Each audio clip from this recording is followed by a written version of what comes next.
السلام عليكم ورحمة الله.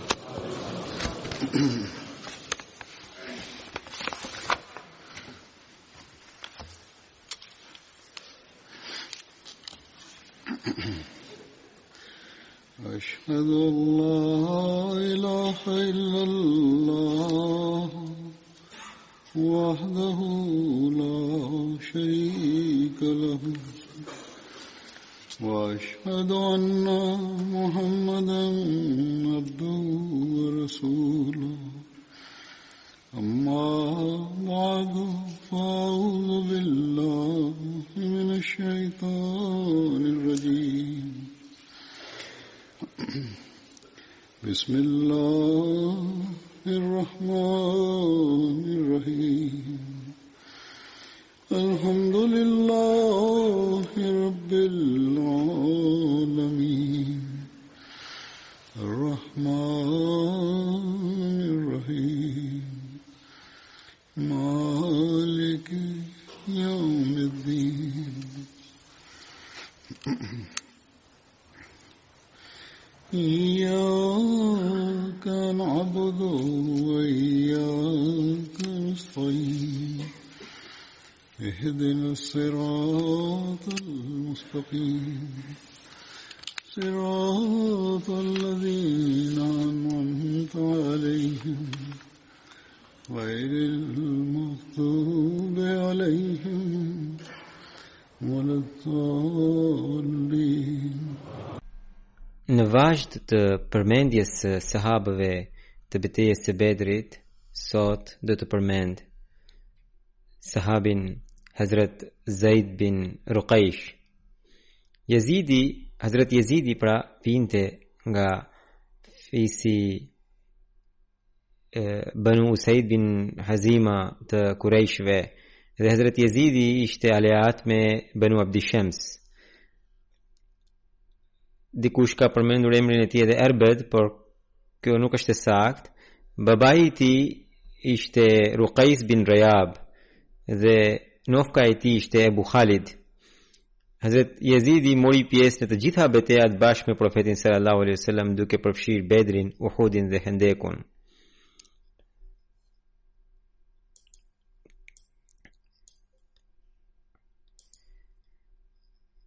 Hazrat Yazidi në betejën e Bedrit vrau Amr bin Sufjanin, që ishte njëri prej fisit tëj. Një vëlla i Hazrat Yazidit ishte Hazrat Suaid bin Ruqaysh, i cili mërgoi nga Meka në Medinë bashkë me familjen e tij, dhe ai ishte një ndër të parët që bën hijretin. Një tjetër vëlla i tij ishte Hazrat Abdurrahman bin Ruqaysh, i cili ra dëshmor në betejën e Uhudit, dhe ai kishte një motër që ishte Hazrat Amina binti Ruqaysh, e cila në fillime e pranoi Islamin që në Mekë pra, dhe edhe ajo bashkë me familjen kishte mërguar drejt Medinës. Hazrat Yazidi ra dëshmor në betejën Yamama në vitin 12 pas hijretit. Shkurtimisht do të tregoj edhe si u zhvillua kjo betejë, edhe më përpara mbasi e kam treguar.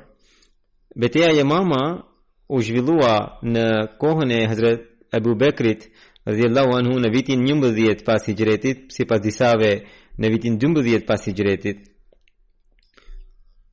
Kjo luftë ishte bërë mes muslimanëve dhe mes Musailma Kedhabut në vendin e quajtur Yamama.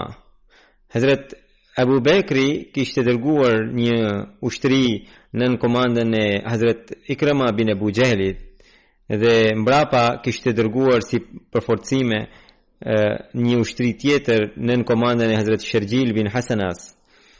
Mirë po, Hazrat Ikramaja, përpara se Shergjili vinte, filloi betejën në mënyrë që të kishte kurorën e suksesit. Mirë po, ai u mund përpara Muselmas. Kur Hazrat Shergjil e mori vesh lajmin, ai ndalua në vend dhe edhe shkroi edhe Hazrat Abu Bekrit situatën. Edhe Ikramaja i tregoi gjithçka Abu Bekrit. Hazrat Abu Bekri tha, mos u kthe në Medinë, as mos tako me mua në këtë gjendje, as unë nuk do të takoj në këtë gjendje me ty, sepse njerëzit në zemra do të kenë pastaj buratsakri. Dhe shko në Aman dhe Mihra dhe lufto me rebelet atje, dhe më pas shko në Yemen dhe në Hadramaut, edhe aty luftoi rebelet. Hazrat Abu Bekri i shkroi edhe Shergjilit që prisni derisa të vi Hazrat Khalid bin Walidi. Hazrat Abu Bekri radhiyallahu anhu dërgoi Hazrat Khalidin për të luftuar me Muselma Kadhabin, edhe dërgoi bashkë me të një ushtri të madhe që përbëhej nga muhaxhirët dhe ensarët. Ensarët i kryesonte Hazrat Thabit bin Qaisi dhe muhaxhirët Hazrat Abu Huzaifa dhe Zaid bin Khatabi. Hazrat Sharabili përpara se të vinte Hazrat Khalidi filloi luftimin me Muselman, edhe përsëri edhe ai u mund. Hazrat Abu Bekri Khalidit i dërgoi përforcime nën komandën e Hazrat Sulejtit në mënyrë që ai të mos pret pastaj përforcime të tjera. Hazrat Abu Bekri thoshte që unë nuk dëshiroj të përdor sahabët e betejës së Bedrit, edhe thoshte se unë dua t'i lër ata në atë mënyrë që ata të takojnë vetë Zotin e Madhrishëm me veprat e tyre të mira, sepse me bekimet e tyre do të përfitonin të tjerët. Dhe mirë po Hazrat Omeri radhiyallahu anhu kishte mendim tjetër. Ai përdorte sahabët e betejës së Bedrit në beteja të tjera. Sidoqoftë, në këtë betejë ushtria e muslimanëve ishte 13.000, kurse Muselma Kadhabu kishte 40.000 ushtar. Muselma Kadhab kishte një njeri që quhej Neharu Rijal bin Umfuwa, i cili në kohën e profetit sallallahu alaihi wasallam kishte ardhur tek i dërguari i Allahut dhe ishte bërë musliman, kishte mësuar Kur'anin dhe praktikat e fesë, edhe i dërguari i Allahut sallallahu alaihi wasallam e kishte dërguar si muallim, pra si mësues drejt banorëve të Yemenit, edhe në mënyrë që ai dhe ai t'ua tregonte banorëve të Yemenit, Yemamas, gënjeshtrën e Muselma Kadhabit. Mirë po ai shkoi dhe u bë renegat, pra u kthye nga feja islame, dhe në vend që të zbatonte porosinë e profetit sallallahu alaihi wasallam, filloi t'ua tregonte që profeti sallallahu alaihi wasallam e bëri ortak Muselma Kadhabin në profetësinë e tij, nauzubillah. Sidoqoftë, edhe më përpara edhe tani njerëzit bëhen renegat, edhe pasi bëhen renegat përhapin lajme të rreme dhe akuza të rreme. Kështu që fisi Banu Hanifa pati një ndikim shumë negativ nga ky pra muallim, më shumë se sa Muselma Kadhabi, sepse ata nuk ishin ka shumë ndikuar nga Muselma Kadhabit, por kur mësuan nga vetë muallimi i tyre që kështu edhe u bindën në dëshminë e tij, edhe filluan të ndikoheshin nga ai, edhe më në fund i thanë që shkruaj profetit sallallahu alaihi wasallam një letër, në qoftë se ai nuk të pranon, atëherë ne jemi të gatshëm ta luftojmë për krah teje. Në fakt ishte kjo deklarata e tyre, ose kjo bratishmëria e tyre për të luftuar shkak i betejës Yamama. Kur Muselma e mori vesh që Khalidi, pra tani po ju tregoj ngjarjen që kisha lënë aty, Muselma e mori vesh që Khalidi është duke pritur për të luftuar, ai u vendos në Uqruba, në vendin e quajtur Uqruba, dhe thiri njerëzit e vet për ndihmë. Shumë fise erdhen për të ndihmuar. Gjatë kësaj kohe edhe Mujah bin Murara erdhi me një grup ushtarësh, muslimanët i kapën edhe Khalidi I vrau shokët e tij kurse Mujan e mbajti gjallë sepse ai kishte ndikim shumë të madh në fisin Banu Hanifa. Pra nuk e vrau liderin e tyre. Djali I Muselmas Sharajil, pra edhe ky ka pas emrin Sharajil, I tha fisit Abu Hanifa se sot është koha që ne ta tregojmë bururinë ton, bashkimin dhe unitetin ton. Dhe pra kështu I nxiti njerëzit e vet, edhe tha që po u mundet sot gratë tuaja do të bëhen sklave edhe njerëzit do të përfitojnë prej tyre pa u bërë nikah me to. Prandaj mbrojini nderin e grave tuaja sot, kështu që filloi lufta. Flamuri I muhajirëve ishte tek Hazrat Salim Maula Huzaifa. Përpara atij kishte këtë flamur kishte Abdullah bin Hafsi, I cili kishte rënë dëshmor, ndërsa flamuri I ansarëve ishte tek Hazrat Sabit bin Qaisi. Lufta ishte shumë e fuqishme. Edhe ishte e tillë që muslimanët kur deri më parë nuk e kishin përjetuar. Muslimanët u munden fillimisht. Dhe fisi Banu Hanifa dolën përpara për ta liruar Mujan, pra të cilin kishte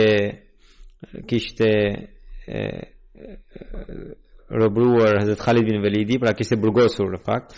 Dhe kur u nisën drejt çadrës Khalid bin Walidit, në çadrën e tij ishte gruaja e Hazrat Khalidit. Ata deshën të vrisnin gruan e Hazrat Khalid bin Walidit. Mujan tha që jo, mos e vrit, unë I kam dhënë ndore, pra unë I kam dhënë streh. Edhe ata e rrezuan çadrën dhe më pas u kthyen. Betejë u bë shumë e ashpër dhe fisi Banu Hanifa bën një sulm të fuqishëm. Atë ditë herë muslimanët ishin në sulm e herë mohuesit ishin në sulm. Në këtë betejë sahabët më dhënë si Salim, si Hazrat Abu Huzaifa, si Hazrat Zaid bin Khattabi ran dëshmor. Kur Khalidi pa një gjendje të tillë I ndau gjitha fiset dhe për të kuptuar se sa shumë dëm muslimanët kanë pësuar. Dhe më pas I rreshtoi në atëherë muslimanët filluan të thoshin njëri tjetrit që sot jemi shumë të turpëruar dhe kemi turp të largohemi. Nuk ishte ditë më e rëndë se sa kjo për muslimanët. Musailma akoma ishte në vendin e vet dhe ishte qendra e betejës për mohuesit. Khalidi e kuptoi që derisa nuk e vrisnin musliman, beteja, pra lufta nuk do të mbaronte. Atëherë Khalidi doli përpara dhe kërkoi mubarizat, pra betejë duele. Dhe muslimanët filluan sloganin Ja Muhammad dhe edhe ata dolën, ndërsa Musailma nuk doli dhe u fut në kopshtin e vet dhe u mbyll atje, e mbylli edhe portën. Muslimanët e rrethuan pemishtën, në fakt ishte pemishte, dhe Hazrat Bara bin Maliku tha: o musliman, më ndihmoni dhe më ngjisni në këtë mur që unë të shkoj të hyj brenda dhe t'ju hap portën. Muslimanët thanë se nuk mund të bëjmë një tillë sepse ishte shumë e rrezikshme. Mirë po Hazrat Barau nuk e pranoi dhe insistoi që të ngjisnin edhe të hidhnin përtej murit. Muslimanët e bën një gjë të tillë. Ai u fut brenda edhe menjëherë e hapi portën. Muslimanët u futën brenda pemishtes. Lufta përsëri ishte ashpërsuar. Atëherë Vahshiu, ai I cili e kishte vrar xhaxhain e profetit sallallahu alaihi wasallam, që tashmë ishte musliman, e kërkoi musliman dhe e vrau me shtizën e tij.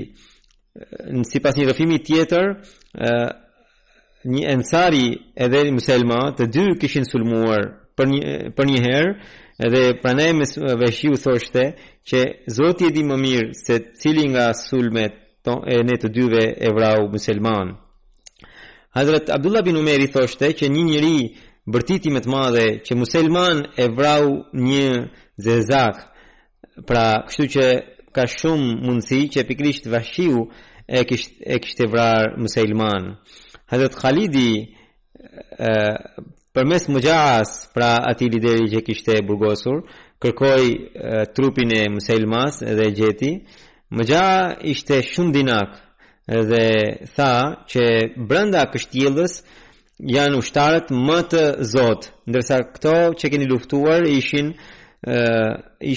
fillestar.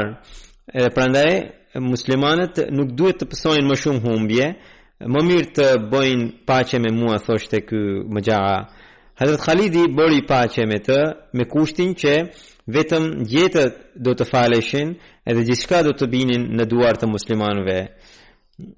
Mujaa ishte shumë dinak, tha që unë do të futem në kështjellë edhe do të bëj këtë marrëveshje me ta. Tani Muselma ishte vrarë, tashmë ky ishte që mund të përfaqësonte ushtrinë e mohuesve dhe Mujaa erdhi në kështjellë dhe aty ishin vetëm gra, fëmijë të vegjël edhe pleq dhe njerëz të dobët. Ai i veshi gratë me parzmore dhe u thash se përpara se të kthehem ju qëndroni në për kullat e kështjellës edhe duhet të tregoheni që jeni ushtar edhe duhet të ngrini edhe zërat duke treguar që jeni gatshëm për të luftuar. Edhe më pas erdhi te Khalidi dhe tha që ushtarët nuk po bëhen gati për ta pranuar këtë marrëveshje dhe madje janë gati për të luftuar. Edhe ja ku janë përpara sipër bra i tregoi Khalidit tek kullat e rojes. Khalidi pa që kullat e rojes ishin plot me ushtar, ndërkohë ato nuk ishin ushtar, por ishin gra. Dhe mendoi që muslimanët, nga që ishin dëmtuar shumë edhe betejë ishte zgjatur shumë, ai aty për aty e bëri marrëveshjen me Mujaas që Khalidi do të merrte gjithë argjendin dhe floririn edhe një pjesë të roburuarve dhe baktive dhe kështu ata do të liheshin të lirë. Në këtë betejë 360 sahab nga muhajir dhe ensar ranë dëshmor dhe 300 tjerë që nuk i jetonin në Medinë përsëri që ishin sahab ranë dëshmor, kurse nga fisi Benu Hanifa në vendin Akraba u vranë 7.000 dhe në këtë pemishte u vranë 7.000 edhe në duke u aratisur u vranë edhe 7.000 të tjerë. Kur ushtria u kthye në Medinë, Hazrat Omeri e pyeti të birin përse nuk re dëshmor ti përpara Zeidit. Abdullah bin Omeri tha që Zeidi kërkoi Zotit rënien dëshmor edhe Zoti ja pranoi lutjen edhe unë kërkova, mirë po Zoti nuk ma dha mua. Sidoqoftë, gjatë këtij viti shumë nga sahabët kishin rënë dëshmor dhe për këtë arsye Hazrat Abu Bekri radhiyallahu anhu filloi të mblidhte Kuranin famulart nga frika se Kurani të mos humbe nga vdekja e sahabëve. Sahabi tjetër që do të përmend është Hazrat Abdullah bin Makhrama.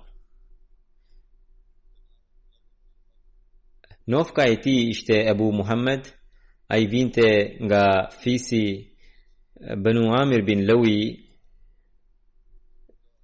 Ati i thoshin edhe Abdullah Akbar.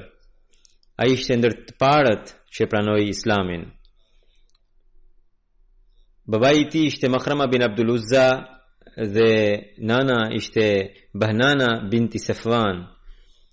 Hazrat Abdullah bin Makhrama ka pasur një djalë, përmendet në histori, Masahik, i cili ishte nga bashortja Zainab binti Saraqa. Hazrat Abdullah bin Makhrama, siç ju thash, ishte ndër sahabët e parë që pranuan Islamin. Ai pati mundësinë të bonte 2 hijrete, një drejt Abisinis, tjetrin drejt Medinës. Ibn Ishaku përmend Hazrat Abdullah bin Makhrama në ato sahaba të cilët mërguan drejt Abisinis bashkë me Hazrat Jaferin. Yunus bin Bukair Salama gjithashtu Bukai përmendi Ibn Ishakun fjalën e tij që Hazrat Abdullah bin Makhrama mërgoi drejt Abisinis. Kur ai mërgoi drejt Medinës edhe u vendos në shtëpinë e Hazrat Kulsum bin Hadamit. I dërguari Allahu sallallahu alaihi wasallam vendosi vllazërinë mes Hazrat Abdullah bin Makhramas dhe mes Hazrat Farwa bin Amr Ansari. Hazrat Abdullah bin Makhrama mori pjesë në të gjitha betejat bashkë me profetin sallallahu alaihi wasallam, duke përfshirë edhe Bedrin. Hazrat Abdullah bin Makhrama kur mori pjesë në betejën e Bedrit, atëherë ai ishte 30 vjeç. Në kohën e kalifatit të Hazrat Abu Bekrit, ai ra dëshmor në luftën Yemama dhe në atëherë ai ishte 41 vjeç.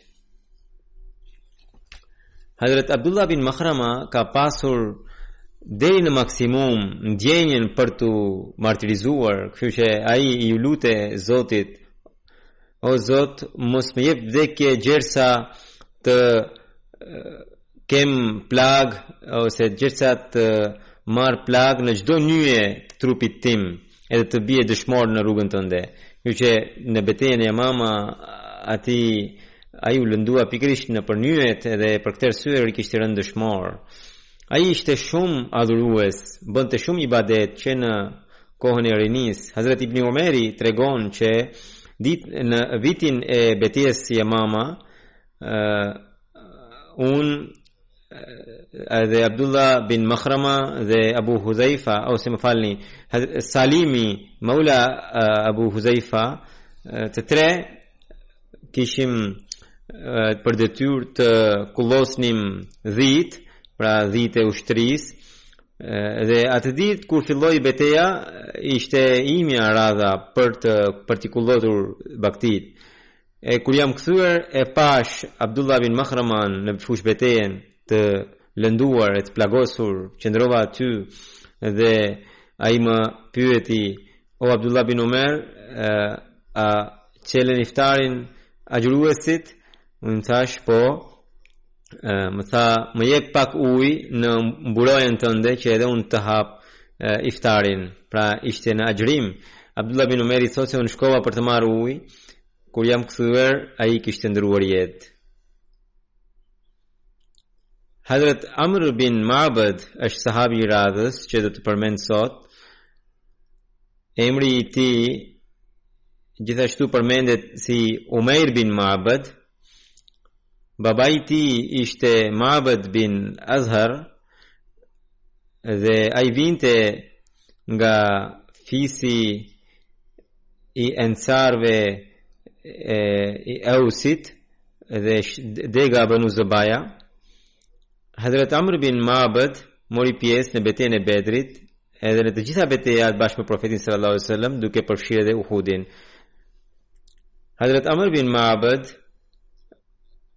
ditën e betejës së Hunenit ishte ndër ata 100 sahab trim, për të cilët Allahu i Madhërisht tha që Zoti ka marrë përsipër furnizimin e tyre.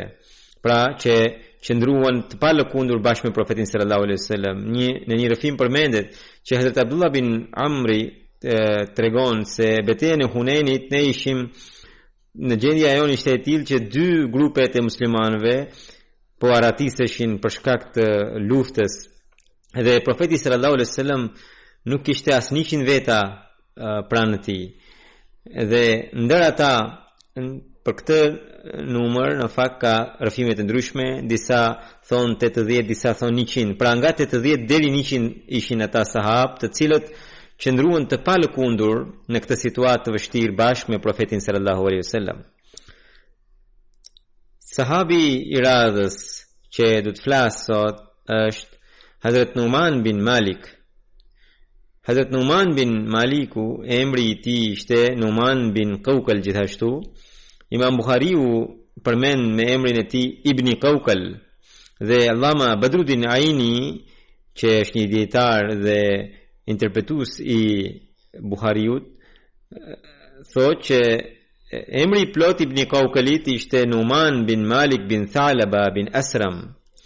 Dhe Thalaba ose Asram ishin një titull dhe Kaukab ishte një titull dhe Numani I referohej gjyshit të vet, prandaj I thoshin Numan bin Kaukab. Dhe Numani kishte pra në të ecurin çalonte pak. Babai I tij ishte Malik bin Thalaba dhe nana Amra binti Ziyad. Dhe ajo ishte motra e Hazrat Mujdhir bin Ziyadit. Ai vinte nga fisi I ansarve Khazraj, nga dega Banu Ghanam. Ky fis njihet si Qaukal dhe sipas Ibn Hishamit, Hazrat Numan bin Maliku njihet edhe si Numan Qaukal dhe Ibn Hishami gjithashtu përmendi fisin e tij si Banu Dad. Pse quheshin Qaukal, ju kam përmendur edhe më përpara që në Medinë kur dikush vinte te një kryetar që quhej Qaukal dhe I kërkonte ndore ose strehim, ai thoshte që ti ngjitu si të duash në këtë mal, ti tashmë je nën mbrojtjen time, askush nuk të ngacmon dot. Dhe pra ishin kaq të fortë dhe këta që strehonin quheshin Kawakil se Qaukal. Ibn Hishami thot që kryetarët e tillë kur strehonin dikë, jepnin një shtiz edhe I thoshin bashkë me këtë shtiz shko ku të duash, nuk të ngacmon njeri. Gjyshi I Hazrat Numanit Thalaba bin Dad quhej Qaukal. Gjithashtu kryetari I fisit Khazraj Ghanam bin Aufi quhej Qaukal. Gjithashtu Hazrat Saad bin Ubada ishte Qaukal. Pra Banu Salim, Banu Ghanam dhe Banu Auf bin Khazraj ishin fise Kawakil. Dhe kryetari I Banu Aufit Hazrat Ubada bin Samiti ishte gjithashtu Qaukal. Hazrat Numan bin Maliku mori pjesë në betejën e Bedrit dhe në betejën e Uhudit dhe pikërisht në betejën e Uhudit ra dëshmor. Atë e vrau Safwan bin Umayya. Sipas një rrëfimi tjetër, Hazrat Numan bin Malikun e vrau Aban bin Saidi. Hazrat Numan bin Maliku dhe Hazrat Mujazzir bin Ziyadi dhe Hazrat Ubada bin Hashasi në betejën e Uhudit u varrosën vetëm në një varr. Hazrat Numan bin Maliku I kërkoi të dërguarit Allahu sallallahu alaihi wasallam duke shkuar për betejën e Uhudit se kur profeti sallallahu alaihi wasallam po diskutonte me Abdullah bin Ubay bin Sululin, o I dërguari Allahut, pasha Allahun un patjetër do të hyr në xhenet. Profeti pyeti si? Numani tha që për arsye sepse unë dëshmoj se nuk ka zot tjetër përveç Allahut dhe ti je I dërguari Allahut dhe unë nuk do të aratisem nga lufta. Nga kjo profeti sallallahu alaihi wasallam tha ti e the të vërtetën, kështu që ai pikërisht atë ditë ra dëshmor. Khalid bin Abu Malik Gjadiu rëfen se unë e kam parë në librin e babait tim rëfimin që Hazrat Numan bin Qaukali ishte lutur që o Zot pasha ty derisa nuk do të perëndoj dielli, unë do të hec në luginën e xhenetit me këtë ecjen time të qaluar. I dërguari Allah edhe ai ra dëshmor pikërisht atë ditë. I dërguari Allahu sallallahu alaihi wasallam tha se Zoti ja pranoi lutjen edhe un kam parë në keshf, pra Allahu ja tregoi profetit sallallahu alaihi wasallam që ai ecte në xhenet edhe nuk kishte asnjë tëmet në të ecurin, pra nuk çalonte. Hazrat Abu Huraira radhiyallahu anhu tregon se un erdha tek I dërguari Allahu sallallahu alaihi wasallam ndërkohë profeti sallallahu alaihi wasallam ishte në Khaybar kurse sahabët e kishin fituar, e kishin çliruar Khayberin. I thash, o i dërguari i Allahut, më jepni edhe mua hisën time. Said bin një djalë i Said bin Asit i tha, o i dërguari i Allahut, mos i jepni ndonjë hisë Abu Hurairas. Sepse Hazrat Abu Huraira tha, o profeti i Allahut, ky është vrasësi i Numan bin Kaukalit. E ky ibn Said bin Asi tha, duke u çuditur, mua më tha, pra thot Abu Huraira, që ti po mburesh para meje, ti ke ardhur si bari dhe mua më nxjerr fajin që un pas kam vrarë një musliman, e më pas ai shtoi, ai që u nderua nga duart e mia, Zoti nuk më ka poshtruar nga duart e tij, pra e përmendi me shumë marifet. Sufjani thot që unë nuk e di se i dërguari i Allahut sallallahu alaihi wasallam ati i dha në një pjesë apo jo. Hazrat Jabiri tregon se Hazrat Numan bin Kaukali erdhi tek i dërguari i Allahut sallallahu alaihi wasallam dhe pyeti, o i dërguari i Allahut, nëse unë fal namazet farz dhe agjëroj ditët e Ramazanit dhe gjërat që janë haram ti quaj haram dhe gjërat që janë halal ti quaj halal dhe të mos shtoj asgjë mbi këtë, a mund të hyj në xhenet? Po, i tha profeti sallallahu alaihi wasallam. Atëherë i tha, për Zotin, unë as nuk do t'i shtoj gjë dhe as nuk do t'i paksoj. Hazrat Jabir tregon se Numan bin Kaukali hyri në xhami kur profeti sallallahu alaihi wasallam po mbante hutben e xumas. Profeti tha, o Numan, fali 2 rekat namaz, sepse pra këtu përmendet çështja e 2 rekateve të xumas, namazit të xumas. Profeti sallallahu alaihi wasallam ndërkohë po mbante hutbe edhe hyri Numan bin Kaukali edhe i tha, fali 2 rekate edhe tha, shpejtoi, sepse pra kishte filluar hutbja. Profeti sallallahu alaihi wasallam i porositi ti falte edhe porositi gjithashtu ti shpejtonte edhe më pas shtoi, në qoftë se vjen ndokush prej jush në xhami dhe ndërkohë imami po mban hutbe, atëherë le ti fal 2 rekat namaz, por jo të gjata. Sahabi tjetër për të cilin do të flas sot është Hazrat Khubayb bin Adi Ansari. Hazrat Khubayb bin Adi vinte nga fisi i Ansarve Aus, nga dega Banu Ajba bin Auf. Hazrat Umair bin Abi Waqasi kur mërgoi nga Mekka në Medinë, atëherë i dërguari i Allahut sallallahu alaihi wasallam vendosi vëllazërinë mes atij dhe mes Khubayb bin Adit. Hazrat Khubayb bin Adi mori pjesë në betejën e Bedrit. Dhe në këtë betejë ai vrau Harith bin Amirin. Pra njërin prej mohuesve që quhej Harith bin Amirin. Dhe ai kishte edhe ngarkim edhe mbikëqyrjen e mjeteve të muhaxhirëve në betejën e Bedrit.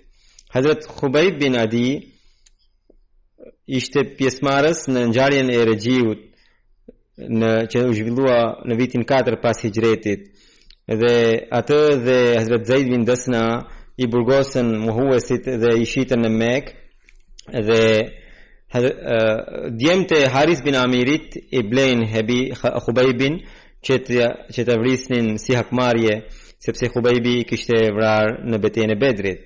Sipas Ibn Ishaqut, Hujair bin Abu Ihab Temimi ishte ai që bleu Khubaybin, i cili ishte aleat me Harithin. Dhe ai pastaj ja shiti djemve të Harithit që ata të hakmereshin për vrasjen e babait të tyre. Gjithashtu është thënë që Uqba bin Harithi e bleu Khubaybin nga Banu Najari, po ka edhe një rrëfim tjetër ku thuhet që Abu Ihab, Akrama bin Abu Jahl, Ahnas bin Sharik, Ubaida bin Hakim, Umayya bin Abu Atba Hazrami, pra këta fëmijët e këtyre e kishin bler Khubaybin. Këta ishin ata të cilëve u ishin vrarë baballarët në betejën e Bedrit. Të gjithë këta e blejnë Khubaybin dhe ja dhan Uqba bin Harithin, i cili e burgosi në shtëpinë e vet. Në Buhari përmendet ngjarja e Regjiut dhe dua të tregoj shkurtimisht. Hazrat Abu Huraira radhiyallahu anhu rafen se i dërguari Allahut sallallahu alaihi wasallam dërgoi një qet prej 10 vetash për të njohur me rrethanat, i cili pra të cilët ishin nën komandën e Asim bin Thabit Ansariut, i cili ishte gjyshi i Asim bin Umar bin Khattabit. Këta kur mbritën në vendin e quajtur Bahda, që është në mes të Esfanit dhe Mekës, disa njerëz njoftuan njerëzit e Banu Lahjanit, të cilët janë pjesë e fisit Hazil. Të gjithë këta ishin shigjetar, ishin 200 veta dhe filluan të gjurmonin këta 10 musliman derisa mbritën në vendin kur këta 10 musliman kishin qëndruar edhe kishin ngrënë hurma. Pra këta 10 veta aty ku hanin hurma edhe kishin qëndruar, kishin marrë me vete nga Medina edhe aty kishin kaluar natën edhe kishin ngrënë hurma. Dhe këta 200 ushtar që ishin e pan dhe pastaj kontrolluan edhe farat e hurmave dhe thanë që këto janë hurmat e Yethrebit, pra hurmat nga Medina, edhe ishin të sigurt që ishin pikërisht muslimanët. Dhe më pas filluan të ndiqnin hapat gjurmët e tyre. Kur Asim bin pra sahabi e pa, ata u ngjitën mbi një kodër dhe kurse këta e rrethuan kodrën duke thënë që ne ju kemi rrethuar, zbrisni poshtë, ne po ju japim besë që nuk do t'ju shtrëngojmë, nuk do të vrasim askënd prej jush. Asim bin Thabiti, i cili ishte kryetari i kësaj qete ushtarake, tha që unë në qoftë se ju dorëzohem, do të thosë se po ju dorëzohem mohuesve dhe unë për këtë nuk do të zbres nga kodra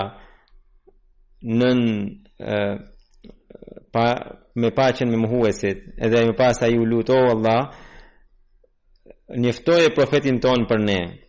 Ata filluan të qellonin me shigjeta dhe Asimin dhe 7 të tjerë i vranë në vend. 3 të tjerët e pranuan dhe zbritën poshtë. Ndër këta 3 njëri ishte Khubayb Ansari, tjetri ishte Ibn Desna dhe ishte edhe një tjetër. Kur këta sa zbritën, mohuesit me njëherë i shtrënguan, filluan t'i lidhnin dhe t'i prangosnin. Atëherë i treti tha që kjo është pabesia juaj e parë, edhe unë tashmë gjej shembullin tek ata që ranë dëshmor mbi kodër, edhe për këtë arsye nuk do të vi me ju. Ata u kacafytën, filloi një dy luftim mes tyre dhe ai ra dëshmor shumë shpejt. Më pas morën Khubaybin dhe Ibn Desnan dhe i shitën në Mekë. Pra kjo ngjarje ndodhi pas betejës së Bedrit.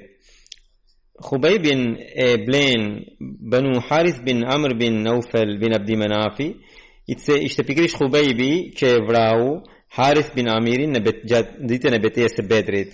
Khubaybi ishte i burgosur te ai. Ibn Shihabi thoshte që Ubaidullah bin Ayazi më tregoi se ati i tregoi vajza e Harithit që kur ata vendosën të vrisnin Khubaybin, pra të burgosurin e tyre, atëherë Khubaybin e mbajtën disa ditë në shtëpi gjatë pra si burg. Edhe gjatë kësaj dite ndodhi një ngjarje që është shumë e famshme. Kësaj vajzës Harithit, Khubaybi një ditë i kërkoi brisk. Ajo i dha briskun dhe vajza e Harithit thot që kështu pa pritmas një fëmijë imja ju afrua Khubaybi dhe Khubaybi e mori mbajti në prehër. Dhe nana e ti u trondit sa kaq kur e pa fëmijën në atë situatë, ishte e bindur që Khubaybi do t'i avriste, nga që edhe vetë ai brenda pak ditësh do të vrite. Khubaybi radhiyallahu anhu e kishte briskun në dorë dhe fëmijën në prehër dhe mund të bënte çfarë të donte. Ai vreti shqetësimin e nënës dhe pyeti, kujton se do ta vras fëmijën, kurse si jo, nuk jam i tillë. Dhe vajza e Harithit, bia e Harithit thoshte se pasha Zotin kur nuk kam parë një burgosur kaq të mirë si Khubejbi. Dhe më pas tha, për Zotin, unë një ditë e kam parë Khubejbin që kishte në dorë një bistak hurmash, një bistak rushi, dhe ai po hante pres tyre. Ndërkohë ai ishte i prangosur dhe në atë kohë në Mekka nuk kishte asnjë frut. Dhe pyeta dhe ai më thoshte, ky është risku prej Allahut që më ka dhënë mua.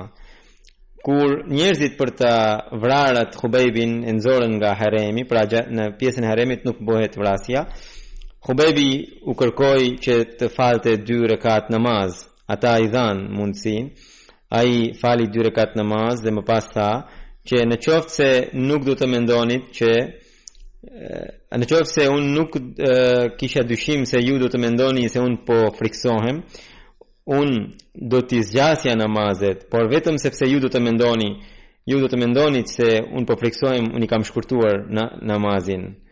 Më pas Hazrat Khubejbi ju lut Zotit, o Allah, një nga një vrit të gjithë këta që po më vrasin. Pra edhe këtë lutja i kishte bërë dhe më pas me zë këndoi këto vargje që ai ka janë të tij. Walastu ubali hina uqtalu musliman ala ayi janibin kana lillahi masra'i wa dhalika fi dhati ilahi wa in yasha yubariku ala usali shilvin mumazza'i. Domethënë nuk po friksohem gjersa vritem musliman, as në cilin krah do të bjerë trupi im. E gjithë kjo është për hir të Zotit, nëse do, ai mund të bekojë çdo grimt të trupit tim. Allama Hajar Asqalani, i cili është interpretuesi Sahihut Imam Buhariut në lidhje me betejën e Rajjiut, duke interpretuar një hadith, ai thotë që Hazrat Khubejbi gjatë martirizimit u lut Allahumma ahsihim adada, do të thënë Allah vriti këta një nga një, ose numëroi një nga një gjithë këta armiq që të hakmeresh me ta. Dhe një trefim tjetër thuhet waqtulhum badadan wala tubqi minhum ahada, dhe vriti të gjithë një nga një dhe mos lër askën të mbijetojë. Më në fund, djali i Harithit, Uqba, pas gjithë asaj, pra që fali edhe namazet edhe këndoi ato vargje, e vrau Hazrat Khubejbin. Edhe sipas një rëfimi tjetër të Buhariut, thuhet që Hazrat Khubejbin e vrau Abu Sara'a. Ishte pikrisht Khubejbi i cili filloi praktikën për çdo musliman i cili para se të vrite të falte 2 rekat namaz.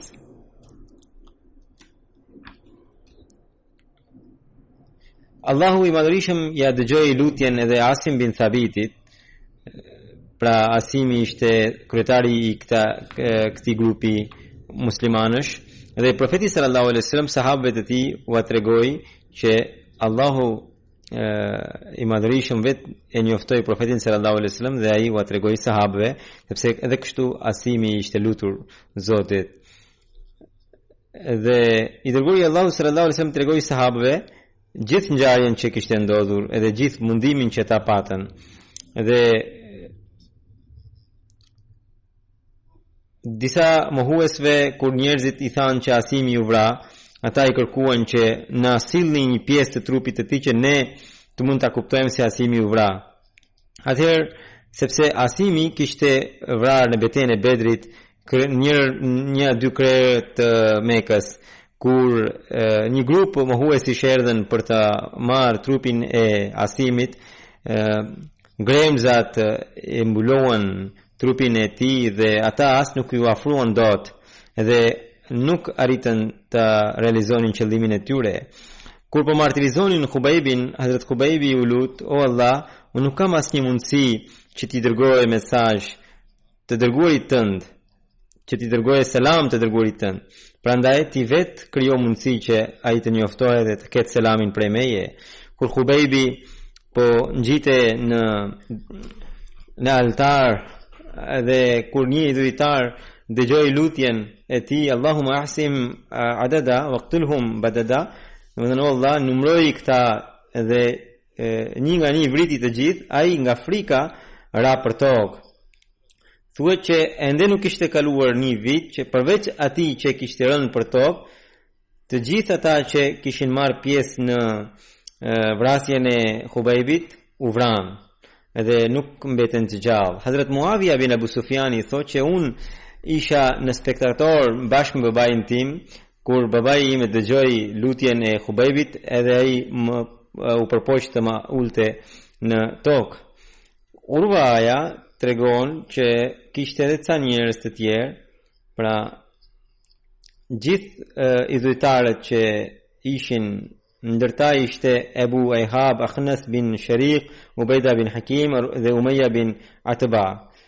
Thuhet që Gjibraili alayhi salatu wassalam erdhi tek profeti sallallahu alaihi wasallam, ndërkohë profeti dhe ja tregoi ngjarjen dhe profeti sallallahu alaihi wasallam ishte bashkë me sahabët. Sahabët thonë që profeti atko ishte me ne edhe kështu pa pritmas tha wa alejka salam ja Khubayb, më thënë selam o Khubayb, dhe tha Kurejshi e vran Kurejshet Khubaybin. Pra kështu Allahu i madhrishëm krijoi mundësinë që profeti sallallahu alaihi wasallam të njoftohet për selamin e tij. Kjo përmendet në Sharh Sahih Bukhari. Kur u martirizua Hazrat Khubaybi, idhujtarët u përpoqën ta ndronin fytyrën e tij në drejtim jo të kibles, dhe pas asaj kur erdhën prapë për ta parë, fytyra e tij ishte në drejtim të kibles. Ata vazhdimisht ja kthenin fytyrën dhe nuk arrinin suksesin. Më në fund ata e lanë trupin e tij ashtu siç ishte. Një rrëfim tjetër thuhet që ata e varën Khubaybin në një trung dhe filluan të shponin me shtiza në trupin e tij. Një njeri që quhe Said bin Amir, i cili ishte njëri prej këtyre, dhe ai thotë më vonë bëhet musliman dhe thotë që sa herë që i kujtohe kjo ngjarje atij binin të fikët për shkak se ishte shumë e mizore vrasja e tij. Ka edhe ngjarje të tjera të Hazrat Khubaybit që do t'ju përmend në një ditë tjetër. Pas kësaj sot dua t'ju bëj njoftimin që sektori i historisë Xhamatit Ahmedia ka krijuar faqen e tyre edhe në gjuhën angleze dhe në gjuhën urdu, në të cilën ata kanë postuar materiale në lidhje me historinë e Ahmediatit dhe në lidhje me biografitë e figurave të Xhamatit, për shembull Mesiun e Premtuar alayhi salatu wasalam, kalifët e Xhamatit, sahabët e Mesihut Premtuar alayhi salam, martirët e Xhamatit, derveshjan e Kadian dhe misionarët dhe vendet e historike dhe gjithashtu gjithë vëllimet e historisë Ahmediatit që janë botuar deri më tani janë publikuar atje. Gjithashtu kumtesa të dietarëve të mëparshëm që janë të rëndësishme, citimet e gazetave që janë citime të rëndësishme, tema në lidhje me historinë e Xhamatit, tema të rëndësishme, godinat e kryesore të Xhamatit në arsimit, të shëndetësisë, të zyrave të ndryshme të administratës, të gjitha këto janë postuar në këtë faqe. Gjithashtu përmes një kanali të YouTube-it janë postuar disa nga dokumentarët e rralla të MTA-s në lidhje me historinë e Xhamatit. Gjithashtu po bëhet përpjekje që të krijohet një timeline të Xhamatit Ahmedia nga fillimi deri tani. Inshallah taala pas namazit të xumas unë do ta lançoj këtë webfaqe. Pas kësaj kemi një lajm të trisht. Misionari i hershëm i Xhamatit Safiur Rahman Khurshid Sahibi, i cili shërbeu shumë vite në vende të ndryshme të Afrikës dhe që ishte menaxher i shtypshkronjes Nusrat Art, ndroi jetë më 16 shtator në moshën 75 vjeçare për shkak të infraktit. Inna lillahi wa inna ilaihi raji'un. Pas namazit do të udhëhet gjenazën e tij gaib. Ai ishte nipi i Molvi Hazrat Molvi Qudratullah Sunuri sahibi, i cili ishte sahabi me sytë në Islam. Edhe babai i tij kishte dedikuar jetën edhe në udhëzimin e Hazrat Kalifit të dytë shërbente në tokat e xhamatit në Sind. Safiur Rahman sahibi studimet e para i kreu në Rabwa. Nëna e tij kishte parë një ëndër në bazë të cilës ai u regjistrua në Xhamia Ahmedia në vitin 1961 e më pas në vitin 1970 kreu pra shahidin mësimet teologjike të xhamatit. Ai ka pasur 2 gra, nga njëra ka një vajzë, nga gruaja tjetër nuk ka fëmijë. Vajza Roshan Ara, që është bashortja e Xhamil Ahmed sahibit, jeton këtu në Angli.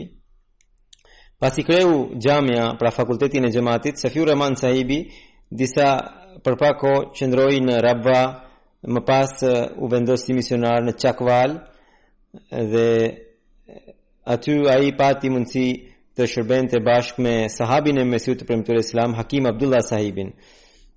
Në vitin 1972 ai u dërgua në Sierra Leone dhe thotë që përpara se të më dërgonte Hazrat Kalifi i tretë, më porositi që unë gjithnjë të shpërndaja dashuri në mes banorëve të Afrikës. Edhe ai me të vërtet ju përmbajt shumë kësaj këshille, edhe madje përmendet edhe një ngjarje të vet, thotë që se si Zoti e kishte ndihmuar në Sierra Leone. Ishte në përfshatra shumë të largëta, kishin ecur shumë gjatë, ishte bashkë me një afrikan të moshuar, kishin edhe mbërritur në një fshat duke bërë udhëtim edhe me vark, dhe aty ishte mbrëmje dhe kryeplaku i fshatit nuk ishte aty, dhe sipas traditës ata shkuan tek kryeimami i fshatit. Kryeimami mohoi, refuzoi t'i dëgjonte dhe i dëboi nga fshati. Ishte mbrëmje dhe nuk kishin mundësi as të ktheheshin dhe as të shkonin diku. Edhe për pak do të fillonte pyll, edhe ishte një vend ku kishin frikë edhe dallgët të detit. Kështu që thonë që ishim shumë të shqetësuar, ndërkohë një dikush që qëndronte në një kodër në thiri me zot lart, edhe na tha hajdeni futuni në shtëpinë time. Në kasol ishte një kasol, edhe aty u futëm. Thoshte ai. Pas pak kohë disa njerëz erdhën dhe na thirrën dhe kur ne shkuam te ta thanë që kryeimami ju ka thirrur prap, sepse sapo ju u larguat prej tij, ati filloi një dhimbje koke të mërshme dhe për këtë arsye ai tha thirrini ata, ndoshta Zoti më ka dërguar këtë dhimbje koke për shkak se I kam dëbuar nga fshati. Sidoqoftë ata shkuan te ai, ishte natë, u mblodhen edhe fshatarët, edhe ata bën edhe tablig, nga 10 ose 12 veta pranuan xhamatin, dhe kurse kryeimamit I dhan ujë duke kënduar sure Fatiha, pra edhe ai alhamdulillah u shërua dhe kështu Zoti I Madhërisëm I rregulloi qëndrimin në atë fshat dhe jo vetëm, por dha edhe bejte antarësimin e xhamat. Në Sierra Leone ai pati mundësinë të vendoste shtypshkronjen e xhamatit. Hazrat Kalifi I tretë dërgoi makineri të veçanta në Sierra Leone në kohën e tij dhe në fillim kjo shtypshkronje nuk kishte sukses edhe ishte pikërisht Safiur Rahman sahibi që arriti ta realizonte këtë projekt. Për këtë arsye Kalifi I tretë shumë e lëvdonte.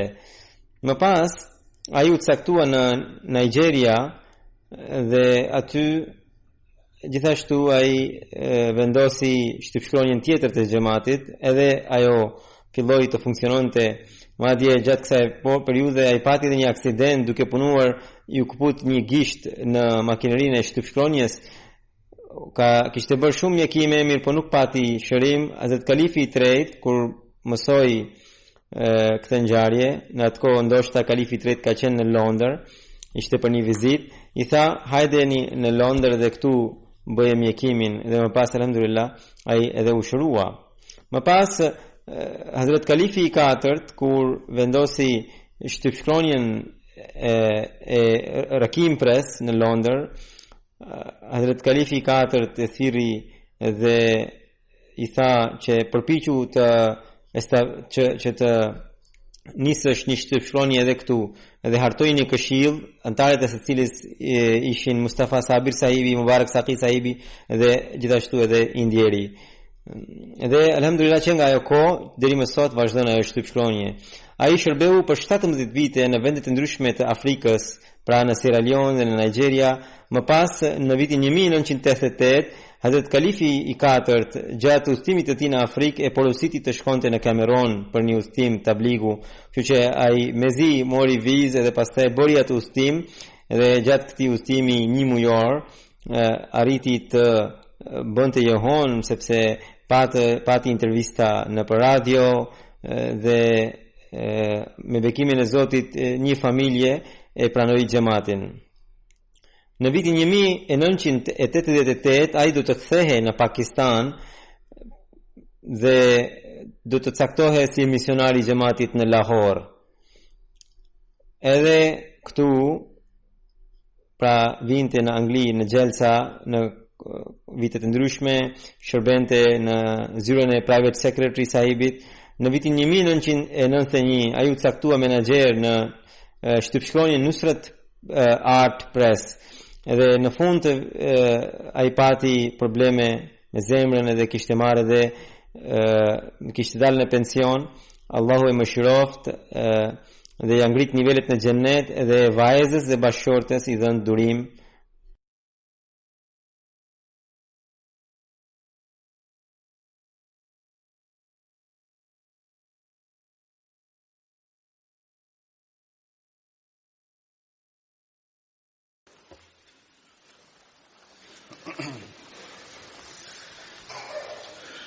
الحمد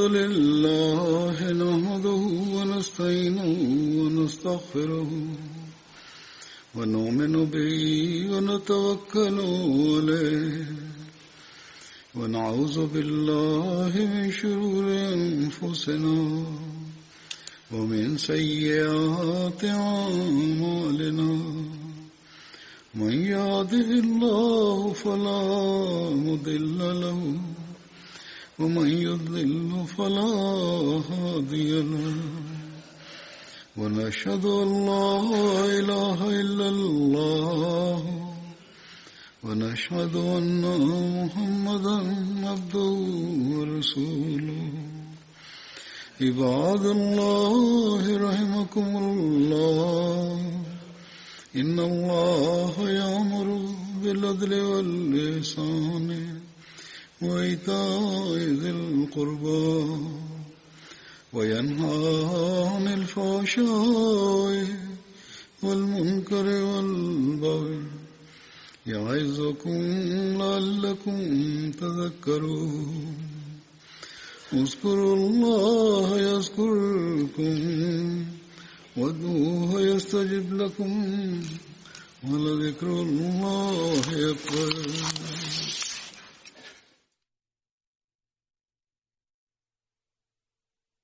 اللهم صل على محمد وعلى آل محمد كما صليت على إبراهيم وعلى آل إبراهيم إنك حميد مجيد. اللهم بارك على محمد وعلى آل محمد كما باركت على إبراهيم وعلى آل إبراهيم إنك حميد مجيد.